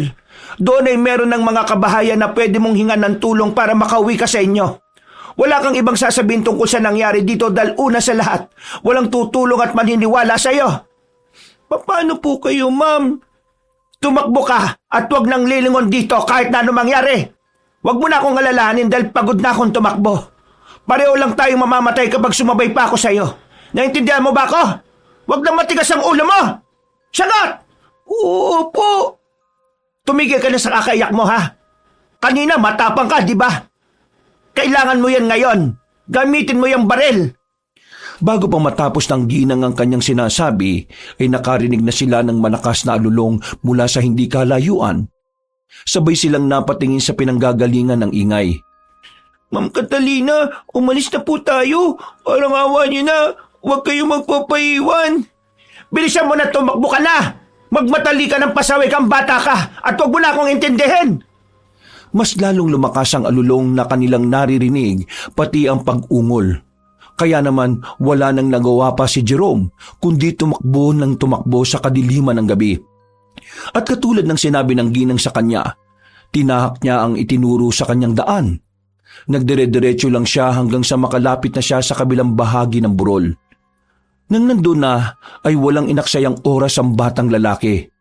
Tumakbo pa rin siya ng tumakbo hanggang sa hindi kalayuan ay narinig na nga niya ang pagsigaw ni Ma'am Catalina. Sa gitna ng tahimik na gabing yun ay umalingaw-ngaw ang nakakakilabot na hiyaw ng kamatayan ng ginang. Nang mawala na ang tinig ay bigla namang narinig ni Jerome ang malakas na alulong at ungol ni Ginang Chonalina mula sa hindi kalayuan. Dahil doon ay mas lalo pa niyang binilisan ng pagtakbo na hindi na rin siya sigurado kung saan mapupunta. Dala ng pinaghalong takot, pagod, pagsisisi at pagdadalamhati ay parabang umikot na lang ang kanyang paningin. Eksakto 4:00 na madaling araw ay huminto siya sa ilalim ng mayabong na puno habang humihingal na parang isang kabayo. Pagkatapos noon ay napasandal na siya roon dahil sa kawalan ng pag-asa. Naiyak na naman siya pagkalaon matapos maalala ang nangyari sa pinakamamahal niyang kapatid. Kuya Jerry, sorry po. Hindi ko sinasadya. Mali ako. Maling-mali yung ginawa ko. Gusto ko lang naman pong malaman ng totoo para makatakas tayo dun at hindi tayo mapahamak dalawa. Ang kaso, ganun ang nangyari. Nagsinungaling sa akin si Ma'am Chonalini. Hindi ko naman na siya pala yung masamang tao. Sorry po. Napagulgol na naman siya sapagkat hindi niya matanggap na nang dahil sa katangahan at pagiging utu-utu niya ay humantong sa ganito ang lahat. Doon naisip ni Jerome na gamitin ang baril at iputok ito sa kanyang ulo. Subalit bago pa niya magawa yon ay meron siyang narinig na tunog ng sasakyan mula sa hindi kalayuan. Nang ilibot niya ang tingin sa madilim na paligid ay sa kanya nasilayan ng liwanag galing sa nasabing sasakyan. Kahit papaano ay nakaramdam siya ng pag-asa na makakaligtas na sa malagim na gabing yon. Kagad niyang isinuksok ang baril at saka mabilis na tumakbo papunta sa nasabing sasakyan. Nang makita niya ang truck ay inabangan niya ito at tinarang hanggang sa tumigil sa kanyang harapan. Bumaba ang nagmamaneo samantalang nanatili naman ang pahinante. Pakiusap po. Pangkasin niyo po ko. Kailangan ko na pong makauwi eh. Hindi po ako masamang tao. Ginawa ni Jerome ang lahat ng klase ng pagmamakaawa hanggang sa payagan nga siyang makasabay ng mga yon. Nakaramdam naman ang kaginhawaan ng batang lalaki sapagkat alam niyang sa mga oras na yon ay ligtas na siya at makakauwi na. Subalit sinabi sa kanya ng tsoper na meron muna silang daraan ng lugar sapagkat tuwing ganong oras sila nagbabagsak ng karne sa magarang bahay na nasa likod ng burol. Nang marinig yun ni Jerome ay mabilis na nagbago ang ekspresyon ng kanyang muka. Ang takot ay muling nanuot sa kanyang pagkatao hanggang sa agaran siyang lamunin ito. Bumilis ang pagtibok ng kanyang puso na parang may mga dagang nagkakarirahan at gusto nang lumabas mula roon. Pakiusap po, ibalik niyo na po ito. Huwag na po kayong tumuloy, Mamang Tsuper. Huwag na po kayong tumuloy dun sa mansyon. Napakunot noo ang tsoper at painante dahil sa kanyang mga sinabi. Mamamatay tayo kapag tumuloy po kayo dun. Kaya pakiusap, bumalik na tayo. Bago pa man niya matapos ang mga sinabi, ay nakarinig na sila ng malakas na alulong mula sa hindi kalayuan. Kasunod noon ay natanong na nga nila ang magarang bahay mula sa hindi kalayuan. Bumalik na tayo, pakiusap. Nandiyan na ang aswang. Mamamatay tayo rito kaya umalis na po tayo. Eksaktong pagkasabi niya noon ay mula sa harapan ng tinatahak nilang daan ay biglang bumagsak si Ginang Chonalina. Mabilis na napahinto ang truck ng mga karne at nailawan nito ang nasabing aswang. Kaya naman kitang-kita nila ang kabuuan ng matandang babae.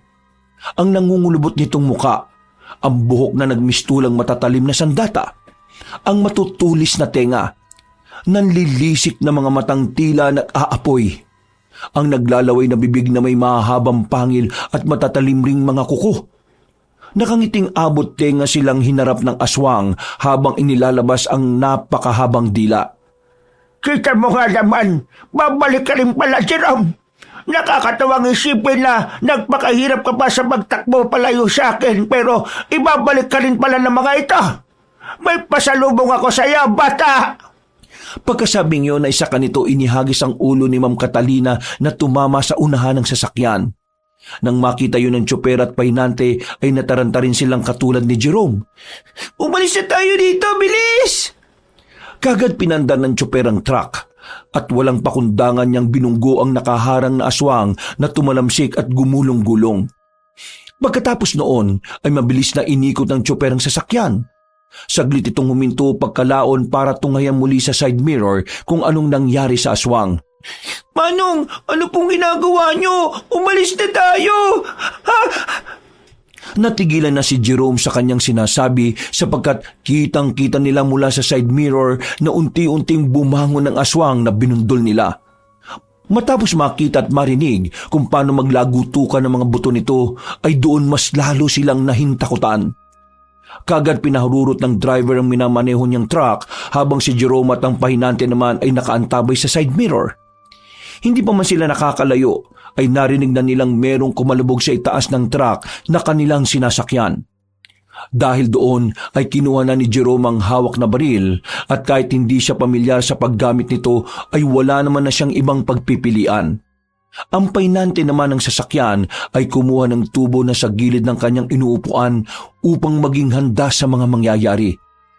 Ilang saglit pa ay nakatunghay lang sila sa bubungan ng truck habang kabadong nagmamaneho ang tsoper.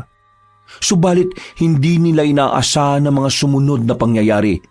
Dahil biglang sumulpot si Ginang Tsionalina sa bintana ng tsoper at saka nito inilabas ang napakahabang dila.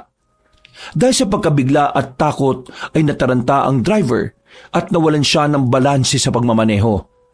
Dumaus-us ang truck na sinasakyan nila at pagkatapos noon ay hindi na natatandaan pa ni Jerome ang mga nangyari. Nagising na lang siya na nasa ospital na. Ilang araw nang tuluyang bumuti ang kanyang pakiramdam at doon na nga nalaman ng batang lalaki na siya lang ang nabuhay sa aksidenteng nangyaring yon. Makalipas pa ang mga araw at linggo, tuluyan na nga siyang nakalabas ng ospital at nakauwi sa kanilang bahay. Doon ay sinabi niya sa kanyang ina ang totoong nangyari kaya labis na nanlumo si Nanay Odesya. Ako po may kasalanan, Nay, kung bakit namatay si Kuya. Diyos ko po, hindi ko na kayo dapat talaga pinapunta ron eh. Kung sinabi niyo lang po sana sa amin nung una pa lang na may ganong sitwasyon sa mansyon na yon, hindi sana po, Nay, hindi nauwi sa ganito ang lahat. Humingi ako ng tawad sa inyo, ng Kuya Jerry mo, anak. Patawad talaga, Jerome. Patawad. Sorry din po, Nay. Dahil sa akin, kaya po namatay si Kuya eh. Habang buhay ko pong sisisihin ang sarili ko. Nagyakapan ng mag-ina habang humihingi ng kapatawaran sa isa't isa. Nang gabing yun, habang nakahiga at nakatingin sa kisame, ay muling napaisip si Jerome katulad ng gabi-gabi niyang pinagninilay-nilayan. Paano? Bakit nga ba ako nakaligtas sa aksidente? Maraming beses niyang iniisip kung paanong nangyari na nabuhay siya, subalit wala naman siyang maalalang kahit ano. Naisip niya tuloy na milagro na lang talaga ang nangyaring yon. Hanggang sa meron siyang maalala. Hinawakan niya ang suot na kwintas na may pendat na kulay itim.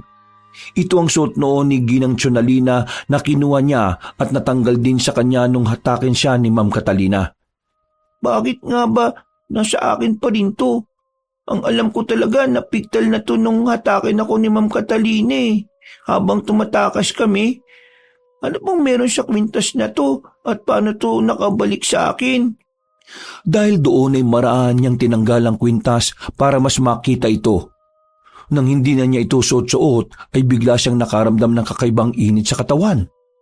Init na parabang sinusunog ang buo niyang pagkatao pati ang kaluluwa niya.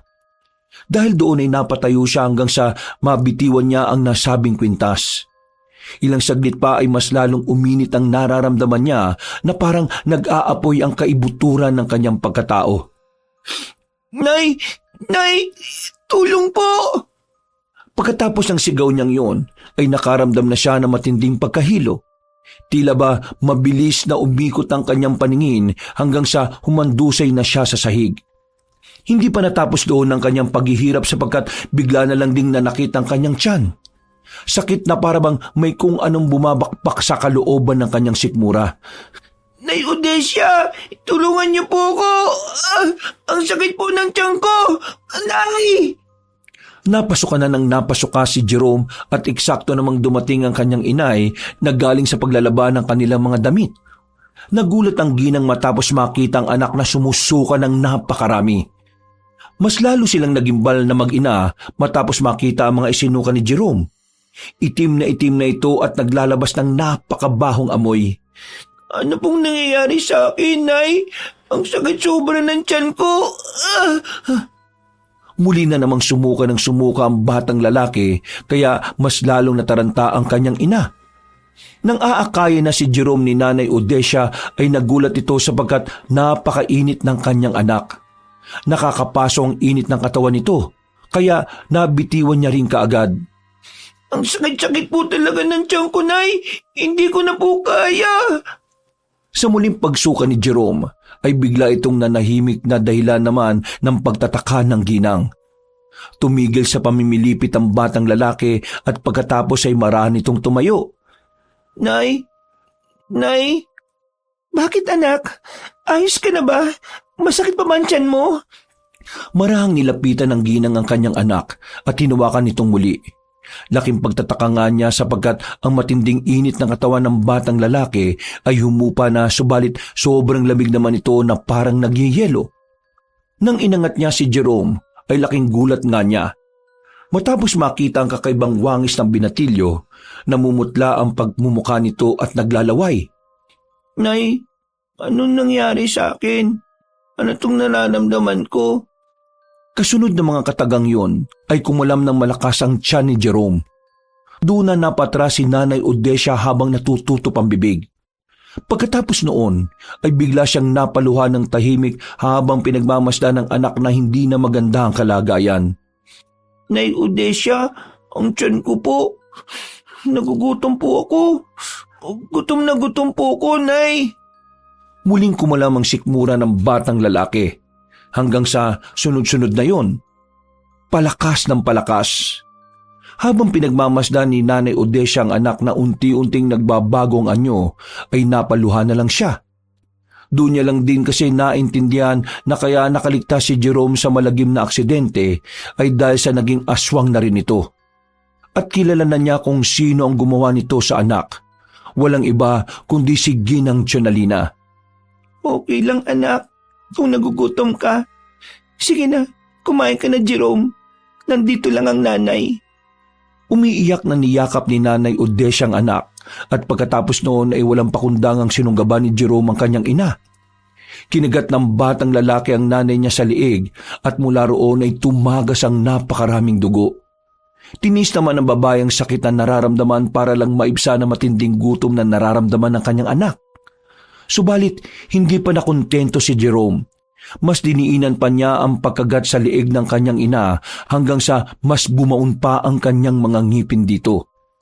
Pagkatapos noon ay walang pagundangan niyang hinigit ang pagkakakagat. Natangay ang malaking piraso ng laman at balat sa liig ng kanyang ina hanggang sa humandusa ito sa sahig habang nangingisay-ngisay. Nagugutom ako. Gusto ko pa ng sariwang dugo at laman ng tao. Natutuwa niyang pinagmasdan ng naghingalong ina at pagkatapos ay sa kanya ito itinihaya. Naglaway na naman siya matapos makita ang dugong tumataga sa liig ng kaawa-awang ginang. Pagkatapos noon ay wala sa sarili niyang winakwak ang tiyan nito at isa-isang binungkal ang mga laman loob na parang wala lang. Sinilat niya ang lahat ng makita niya hanggang sa walang matirang lamang loob. Nang makaramdam na siya ng kabusugan, ay doon na tuluyang uminahon ng kanyang pakiramdam at natauhan. Pagkakita ni Jerome sa kanyang ina, ay sa kanya lang napagtanto ang mga bagay-bagay. Ang karumal-dumal niyang ginawa at ang pagpatay sa sariling ina. Nay! Ano po itong ginawa ko? Nay! Hindi! Hindi! Halos mabaliw si Jerome dahil sa nangyari. Hindi niya sukat akalain na siya rin mismo ang papatay sa kanyang ina. Inuntog-untog niya ang sarili hanggang sa tumigil lang siya matapos maramdaman ng isang presensya na biglang dumating. Walang iya ka! Anong ginawa mo sa akin? Bakit mo ako ginawang aswang? Sana pinatay mo na lang ako! Tumawa lang si Ginang Tiyonalina habang nakatingin sa batang lalaki na naiiyak at punong-puno ng pagsisisi. Ikaw ang nagmakaawa na gusto mong mabuhay. Hindi mo na ba natatandaan? Ano pong ibig niyong sabihin? Tinupad ko lang ang gusto mong mangyari bilang ganti ko sa pagpapalaya mo sa akin. Ngayon, ikaw nang bahala sa sarili mo kung anong susunod mong gagawin. Walang iya ka! Patayin mo na ako! Patayin mo na ako! Kung gusto mong mamatay, humanap ka ng nilalang na papatay sa'yo. At hindi ako yan. Kung ako sa'yo, magpakasaya ka na sa mahabang buhay na natanggap mo. Matagal na panahon kang mabubuhay at yun ang hinahangad ng maraming tao na maswerte kang nakuha mo. Sa isang iglap ay parang bula na nawala sa hangin na matandang aswang. Sa sobrang sakit naman ng nararamdaman ay sumigaw na lang ng sumigaw si Jerome habang niyayakap ang lasog-lasog na katawan ng kanyang ina. Nay, sorry po. Ano po bang nagawa ko nito? Lord, patawarin niyo ako. Bata lang po ko eh. Hindi ko po alam kung ano pong ginagawa ko. Sinamantala nila yung pagka-inosente ko. Ginamit nila ako, Lord. Hindi ko gusto to.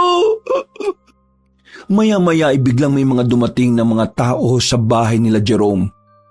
Isang kilalang albularyo ang tumulong sa kanya. Mabuti na lang habang maaga pa ay nakontra nila ang pagsasaaswang ni Jerome. Nahirapan ang albularyo dahil nakakain na ng laman ng tao at dugo si Jerome. Pero dahil sa awat tabag ng Panginoon ay gumaling ang inosenteng bata. Mula noon ay nagsilbing aral kay Jerome na hanggat maaari ay huwag maging matigas ang ulo at sumunod sa mga nakatatanda sa kanya. Umayos naman ang buhay ni Jerome sa tulong ng albularyo at naging magaling na albularyo si Jerome na kumakalaban sa mga aswang. Muling nag-cruise ang daan ni Ginang Chonalina at ni Jerome. Dahil naging magaling na albularyo at manunugi si Jerome, ay napatay niya si Ginang Chonalina. Nakamit ni Jerome ang hustisya para sa kanyang nanay at sa kuya niyang si Jerry. Wakas,